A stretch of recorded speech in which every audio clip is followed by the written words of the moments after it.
আসসালামু আলাইকুম, সবাই কেমন আছেন? আজকে আপনাদের রিবন্ডিং করার ফুল প্রসেসিংটা শেয়ার করব। তো এই আপুটার চুলটা তো দেখতেই পাচ্ছেন কতটা রুক্ষ, পাতলা এবং খসখসে।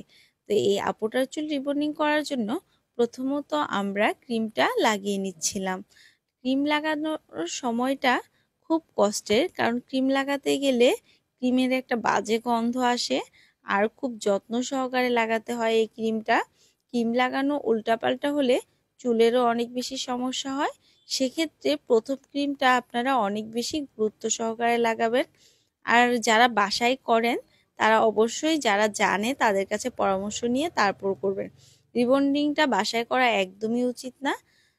একটু কষ্ট হলেও আপনারা পার্লারে গিয়ে করবেন। আর যাদের হাতে সময় নেই, যে রিবন্ডিং করতে সারাদিন সময় লাগে, আমরা সারাদিন সময় কিভাবে দিব, তাদেরকে বলছি আপনারা চাইলে দুদিনেও রিবন্ডিং করতে পারেন। দুদিনে রিবন্ডিং করলেও চুল অনেক বেশি সুন্দর ও শাইনিং হয়। তো এই আপুটার চুল দেখতে পাচ্ছেন মেডিসিন দেওয়ার পর ধোয়ার পর দেখেন কতটা গ্লেসি হয়েছে। উম, ধোয়ার পর অবশ্য আমি একটু আয়রন করে নিয়েছিলাম। তো আপুটার চুল অনেক বেশি আয়রন করতে হয়েছে, যেহেতু রুক্ষ এবং ফাটা চুল। যাদের চুল শাইনিং থাকে তাদের চুল ওইরকম বেশি আয়রন করতে হয় না, কিন্তু যাদের রুক্ষ, ফাটা এবং কোঁকড়ানো বেশি, তাদের চুলটা অনেক বেশি আয়রন করতে হয়। আয়রন করলে চুলটা অনেক বেশি শাইনিং হয় এবং সুন্দর থাকে। আর আয়রন করার সময় এত বেশি তাড়াহুড়া করা যাবে না। আয়রনটা সুন্দর হলেই তবে চুলটা সিল্কি এবং শাইনিং লাগবে।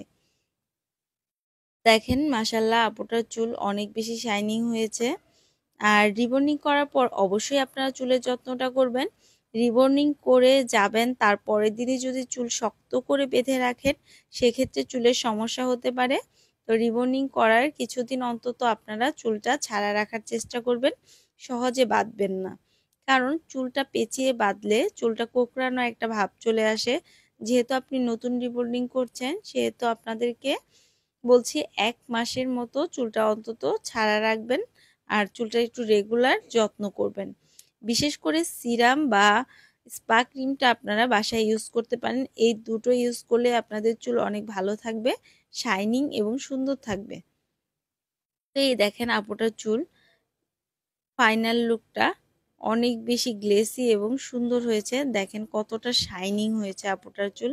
আমার কাছে তো অনেক বেশি ভালো লাগছে যে পাতলা চুল হিসেবে এত সুন্দর হয়েছে।